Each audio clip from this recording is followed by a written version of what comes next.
Master جوشے مدام کے ذریعے اس نوجوان کی سوچ کو پڑھ رہا تھا۔ وہ نوجوان مدام کو سر سے پاؤں تک دیکھتے ہوئے سوچ رہا تھا۔ اس کی رنگت سانولی ہے مگر بڑا زرخیز بدن ہے۔ آنکھ والے اسے دیکھے بغیر نہیں رہ سکتے۔ بہت کم حسینائیں ایسی ہوتی ہیں جن کا بدن خاموشی سے دیکھنے والوں کو پکارتا ہے، مگر پتہ نہیں یہ کس ملک سے آئی ہے۔ اس کی زبان سمجھ میں نہیں آ رہی اور یہ انگریزی بھی نہیں سمجھتی ہے۔ ماسٹر جوشے نے اس کی سوچ میں کہا، اگر یہ ساملی حسینہ مجھے مل جائے تو سب سے پہلے اسے کہاں لے جانا چاہیے؟ اس نوجوان کی سوچ نے کہا، اور کہاں لے جاؤں گا؟ ایسی حسیناؤں کے لیے تو میں نے ایک فلیٹ لے رکھا ہے، میرے پاس اپنی کار بھی ہے، میں اسے پورے کراچی کی سیر کراؤں گا، مگر اس کی تو زبان ہی سمجھ نہیں آتی۔ اتنا پتہ چل گیا ہے کہ یہ میری شخصیت سے متاثر ہو کر میرے پاس آئی ہے۔ اس کی سوچ کے دوران ماسٹر جوشے آہستہ آہستہ چلتا ہوا ان کے قریب پہنچ گیا۔ اس کے قریب آتے ہی مدام نے اس سے کچھ کہا۔ اس کے جواب میں ماسٹر جوشے مسکراتے ہوئے اس نوجوان سے کہنے لگا، مسٹر، یہ ملیشیا کی رہنے والی ہے، سیاحت کی غرض سے یہاں آئی ہے، مگر اپنی زبان کے سوا کوئی دوسری زبان نہیں جانتی۔ یہ آپ سے پوچھ رہی ہے کہ آپ اس کے دوست بننا پسند کریں گے؟ نوجوان نے خوشی سے سر ہلاتے ہوئے کہا، ضرور ضرور، میرا نام کمال احمد ہے، مجھے تم سے دوستی کر کے خوشی ہوگی۔ ماسٹر جوشے کمال کی باتیں مدام کو سمجھا رہا تھا۔ کمال نے مدام سے مصافحے کے لیے ہاتھ بڑھایا تو مدام کی مڑی ہوئی انگلیاں دیکھ کر چونک گیا۔ اس کے دونوں ہاتھوں کی انگلیاں ہتھیلیوں کی طرف اس طرح مڑی ہوئی تھی کہ وہ جانور کے پنجے نظر آتے تھے۔ کمال نے حیرانی کا اظہار کیا تو ماسٹر جوشے مدام کی زبان میں اس کی حیرانی کا ترجمہ کرنے لگا۔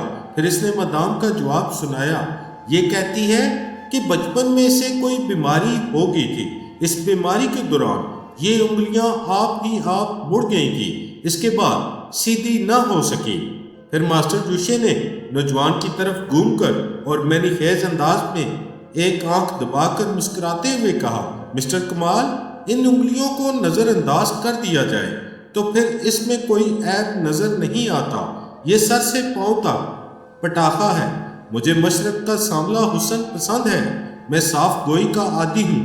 اگر تم بھی میری طرح یہ ذوق رکھتے ہو تو اسے تفریح کے بہانے کہیں لے چلو، ہم دونوں کا بھلا ہوگا۔ نوجوان نے خوش ہو کر کہا، ہاں، اس نیک کام میں مجھے تمہاری ضرورت ہوگی، کیونکہ تم اس حسینہ کی زبان سمجھتے ہو، مگر اس سے پوچھو کہ یہ کیا چاہتی ہے۔ ماسٹر جوشے مدام سے پوچھنے لگا اور مدام اسے بتانے لگی کہ کیا چاہتی ہے۔ دونوں بہت ہی عمدہ ڈرامہ پلے کر رہے تھے۔ ماسٹر جوشے نے کہا، اس حسینہ کا نام سونیا ہے، یہ اپنی بے زبانی سے گھبرا گئی ہے، مجھے پا کر خوشی کا اظہار کر رہی ہے کہ میں اس کی زبان سمجھتا ہوں۔ یہ تمہاری طرح مجھے بھی اپنا دوست بنانا چاہتی ہے تاکہ ہم تینوں دوستوں کی طرح کہیں تفریح کے لیے جا سکیں۔ نوجوان نے کہا، میرے ساتھ آؤ، میں اپنی کار میں تمام تفریح گاہوں کی سیر کراؤں گا۔ ماسٹر جوشے نے مدام کے ساتھ آگے بڑھتے ہوئے اس نوجوان سے کہا، مسٹر کمال، دانش مندی یہ ہے کہ ہم پہلے سونیا کو ایسی جگہ لے جائیں جہاں بالکل تنہائی ہو، شراب ہو اور سونیا کا شباب ہو۔ اس کے بعد دوستی اور مستحکم ہو جائے گی۔ وہ باتیں کرتے ہوئے کار کے پاس آ گئے۔ ماسٹر جوشے کار کی پچھلی سیٹ پر بیٹھ گیا۔ مدام سونیا کمال کو رجھانے کے لیے اس کے ساتھ اگلی سیٹ پر بیٹھ گئی۔ پھر کمال نے کار سٹارٹ کی اور اپنے فلیٹ کی طرف جانے لگا۔ میں سمجھ گیا کہ فلیٹ کی چار دیواری میں ماسٹر جوشے کو تنہائی نصیب ہوگی تو وہ کمال کے ساتھ کس طرح پیش آئے گا اور کس طرح اسے ذہنی طور پر اپنا غلام بنا لے گا۔ میں یہ تماشے برہا دیکھ چکا تھا اور اس کے اعلی کاروں کے ساتھ خود بھی یہ تماشے کر چکا تھا، لہٰذا میں نے یہ سوچ کر ان سے رابطہ ختم کر دیا کہ ماسٹر جوشے جب کمال کی گاڑی حاصل کر لے گا تو پھر میں ان کی طرف توجہ دوں گا۔ ان سے رابطہ ختم کرنے کے بعد میں فریال کے ذہن میں جھانکنے لگا۔ وہ ایک دکان پر پہنچ گئی تھی۔ دکان کا مالک اس سے باتیں کر رہا تھا اور اسے سینٹ کی مختلف شیشیاں دکھا رہا تھا۔ وہ ہر سینٹ کی تعریف میں زمین و آسمان کے کلابے ملا رہا تھا۔ میں اس بتونی دکان کے مالک کی سوچ کو پڑھنے لگا۔ اس کے دماغ میں کچھ تھا اور زبان سے کچھ کہہ رہا تھا۔ اس نے فریال کے سامنے تمام غیر ملکی شیشیاں رکھی تھی، لیکن ان میں دیسی خوشبو بھری ہوئی تھی اور اتنی خوبصورتی سے ان کی پیکنگ کی گئی تھی کہ عام خریدار غیر ملکی خوشبو سمجھ کر دھوکہ کھا جاتے۔ دکان میں اور بھی بہت سے گاہک تھے۔ وہ دکاندار سبھی سے جھوٹ بول رہا تھا اور ان سے کئی گنا دام وصول کر رہا تھا۔ میں نے بھی سوچ لیا کہ اس بے ایمان سے بے ایمانی کروں گا اور اسے خوشبو کا ایک پیسہ نہیں دوں گا۔ میں نے فریال کے دماغ پر دستک دی۔ ہیلو فریال۔ وہ ایک دم سے چونک کر ادھر ادھر دیکھنے لگی۔ میں نے اسے سمجھایا، میری جان اس طرح چونکا نہ کرو، دیکھنے والے کیا سوچیں گے؟ اوہ سوری، میں کسی خوشبو کا انتخاب کرنے میں اس قدر گم ہو گئی تھی کہ آپ کے اس طرح مخاطب کرنے کے انداز کو بھول گئی تھی۔ اب نہیں بھولوں گی۔ میں نے تمہیں یہ بتانے کے لیے مخاطب کیا ہے کہ دکاندار بے ایمان ہے۔ تمہارے سامنے جتنی بدیسی شیشیاں رکھی ہوئی ہیں ان سب میں دیسی سینٹ ہے۔ کیا آپ اتنی دور سے خوشبو بھی سونگھ لیتے ہیں؟ نہیں جان، تم دماغی طور پر حاضر نہیں ہو، ورنہ یہ سمجھ لیتی کہ میں نے تمہارے ذریعے اس دکاندار کی سوچ کو پڑھ لیا ہے۔ بہرحال دیسی خوشبو ہی سے ہی کام چلانے کے لیے وہی لے آؤ، مگر اس کا ایک پیسہ نہ دینا۔ قیمت ادا کیے بغیر میں کیسے لا سکتی ہوں؟ تم چپ چاپ کھڑی رہو، وہ شیشیاں پیک کرنے کے بعد تم سے ایک پیسہ نہیں مانگے گا۔ فریال کو یہ ہدایت دے کر میں دکاندار کی سوچ کو گڑبڑانے لگا۔ وہ کاؤنٹر کے پیچھے بکھلا کر سوچنے لگا، میں نے کس گاہک سے پیسے لیے ہیں اور کس سے نہیں لیے ہیں، کسے مال دیا ہے اور کسے نہیں دیا ہے۔ میں نے اس کی سوچ میں کہا، وہ جو خوبصورت سی لڑکی کھڑی ہے، میں نے اس سے 3000 لیے ہیں۔ یہ سیلز مین کتنی دیر سے کھانے کے لیے گیا ہے؟ اگر وہ ہوتا تو اتنے گاہکوں کے درمیان میں اس طرح الجھ کر نہ گڑبڑاتا۔ دکاندار میز کی دراز کھول کر دیکھنے لگا تاکہ اسے پیسوں کا حساب مل جائے، مگر وہاں دراز میں صبح سے کتنے ہی 100 اور 50 کے نوٹ پڑے ہوئے تھے۔ اگر وہ حساب کرنے بیٹھتا تو دوسرے تمام گاہک پریشان کرنے لگتے۔ اس نے سوچا، اتنی جلدی آمد و خرچ کا حساب کرنا مشکل ہے، بہتر ہے کہ میں اس لڑکی سے ہی پوچھ لوں کہ اس نے مجھے کتنے روپے دیے ہیں۔ میں نے فوراً ہی فریال کو سمجھایا، دیکھو فریال، میں تم سے جو کہوں تم دکاندار کو وہی جواب دینا، چہرے سے کبھی گھبراہٹ ظاہر نہ کرنا۔ میں نے اتنا ہی سمجھایا تھا کہ دکاندار فریال کے پاس پہنچ گیا۔ پھر اس نے پوچھا، آپ نے مجھے کتنے روپے دیے ہیں؟ 3000۔ میں نے فریال کی سوچ میں کہا۔ فریال کی زبان نے بھی وہی رقم بتائی۔ اس کی سوچ مجھ سے کہہ رہی تھی، غضب خدا کا، آپ مجھے اتنا بڑا جھوٹ بولنے پر مجبور کر رہے ہیں، کیا یہ دکاندار یقین کر لے گا؟ میرے جواب دینے سے پہلے ہی دکاندار نے سر ہلا کر یقین کر لیا، کیونکہ اس کی سوچ میں پہلے ہی یہ بات آ گئی تھی کہ لڑکی نے 3000 دیے ہیں۔ پوچھنے پر لڑکی نے بھی یہی رقم بتائی تھی۔ اس طرح اس بات کی تصدیق ہو گئی کہ فریال اسے 3000 روپے ادا کر چکی ہے۔ دکاندار سینٹ کی 2 شیشیاں پیک کرتے ہوئے سوچنے لگا، لڑکی بہت بولی بالی ہے۔ ان 2 شیشیوں کی قیمت 500 روپے سے زیادہ نہیں ہے۔ ان خوشبوؤں پر میں نے بدیسی لیبل لگا کر اس سے 2500 روپے زیادہ لیے ہیں۔ میں نے دکاندار کی سوچ میں کہا، بیچاری کتنی معصوم ہے، اتنی حسین اور معصوم لڑکی کو دھوکہ دینے کا جی نہیں چاہتا۔ اس کی سوچ نے چونک کر کہا، ہیں یہ کیا سوچ رہا ہوں میں؟ دھوکہ نہیں دوں گا تو منافع کیسے حاصل کروں گا؟ میں نے اس کی سوچ میں سمجھایا، میں ہر شیشی پر 10 گنا منافع حاصل کرتا ہوں۔ اگر ایک لڑکی سے دھوکہ نہیں کروں گا اور ایمانداری سے پیسے لوں گا تو کوئی فرق نہیں پڑے گا۔ مجھے اپنے 500 رکھ کر اسے 2500 روپے واپس کر دینے چاہیے۔ نہیں، یہ نہیں ہو سکتا۔ ہاتھ میں آئے ہوئے 2500 واپس کر دوں؟ یہ مجھ سے نہیں ہو سکے گا۔ اگر میں نے اس معصوم لڑکی کو صحیح قیمت پر مال نہیں دیا اور اس کے 2500 روپے واپس نہیں کیے تو میرا بہت بڑا نقصان ہوگا۔ یہ اچانک ہی میرے ہاتھ کیوں کانپ رہے ہیں؟ ارے میرے ہاتھ سے شیشیاں چھوٹ رہی ہیں۔ اچانک اس کے ہاتھ سے شیشیاں چھوٹ کر گر پڑی۔ وہ ان خوبصورت شیشیوں کو بہت ہی خوبصورت مخملی کیس میں رکھنے جا رہا تھا، مگر رکھنے سے پہلے ہی وہ فرش پر گر کر ٹوٹ گئی۔ وہ پریشان ہو کر فریال کی طرف دیکھنے لگا۔ ابھی سے دماغ نے سمجھایا تھا کہ وہ نقصان اٹھائے گا اور نقصان کی ابتدا ہو چکی تھی۔ دکاندار نے بے یقینی سے سر جھٹک کر دل ہی دل میں کہا، واہ، یہ بھی کوئی یقین کرنے کی بات ہے، یہ شیشیاں تو اتفاقاً ہاتھ سے چھوٹ کر گر پڑی ہیں۔ یہ لڑکی آسمان سے اتر کر تو نہیں آئی ہے کہ اسے دھوکہ دینے سے میرا نقصان ہو جائے گا۔ اس نے فریال کے لیے دوسری 2 شیشیاں اٹھائیں تو میں نے اس کے دماغ میں ہلچل مچا کر وہ شیشیاں بھی گرا دیں۔ وہاں کھڑے ہوئے سارے گاہک اسے حیرانی سے دیکھنے لگے۔ ایک نے کہا، بڑھاپے سے ہاتھ کانپ رہے ہیں، نازک سی شیشیاں اٹھائی نہیں جاتی۔ بڑے میاں، اتنی بڑی دکان ہے، اس کام کے لیے کوئی ملازم رکھ لو۔ بڑے میاں اس بار واقعی گھبرا گئے تھے اور یقین کر لیا تھا کہ اس لڑکی کے ساتھ ایمانداری کا سودا نہ کیا تو اور زیادہ نقصان اٹھانا پڑے گا۔ اس نے آگے بڑھ کر فریال سے کہا، بی بی، میری طبیعت ٹھیک نہیں ہے، تم ذرا ادھر چلو، وہاں اپنی پسند کی شیشیاں خود ہی اٹھا کر رکھ لینا۔ میں نے فریال سے کہا کہ وہ بلا جھجک اس کے ساتھ چلی جائے۔ وہ دکان کے دوسرے حصے میں چلی گئی۔ وہاں سے دوسرے گاہک نظر نہیں آ رہے تھے۔ دکاندار نے اپنی جیب سے 3000 روپے نکالتے ہوئے کہا، بی بی، تم اپنے یہ پورے 3000 روپے رکھو اور اپنی پسند کی خوشبو بھی لے جاؤ، مگر خدا کے لیے یہاں سے جلدی چلی جاؤ۔ جب سے تم آئی ہو میں نقصان اٹھا رہا ہوں۔ میں نے فریال سے کہا کہ وہ 3000 لے کر رکھ لے اور سینٹ کی شیشیاں بھی لے آئے۔ وہ میری ہدایت کے مطابق عمل کرنے لگی۔ اس کے بعد میں نے رسٹ واچ کو دیکھا۔